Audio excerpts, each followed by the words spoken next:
Ես այդ տղայի մի քանի հարցազրույց դիտել եմ, մասնագիտական կարգավիճակիցս ելնելով,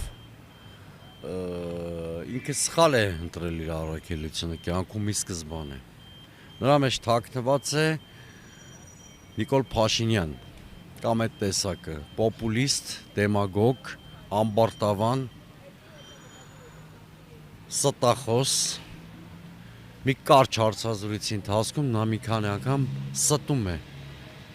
Նույն լրագրողը ականատես է լինում, թե ինչպես է նա վկայական խոստանում կնքված ընտանիքի ներկայացուցիչների, 2 րոպե հետո նա լրագրողին ստում է, ասում է իրենք ինձանից վկայական չեն ուզել։ Եվ գիտեք, արդեն իր կերպարի մասին երեկվա քծնանքը խոսում է Հովանավանքի եւ որևէ իրեն հարգող հոգեվորական նման ձևով, նման ոչ արժանապատիվ ձևով չի խոնարհվում իր առաջ կանգնած իշխանավորի առաջ, որտեվ իրենք խոնարհումի մի սուբյեկտ ունեն, դա Աստծո առաջ հնազանդ լինելն է։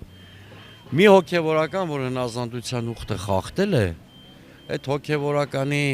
բարոյական կերպարը շատ համապարփակ ու երկար վերլուծության կարիք չունի։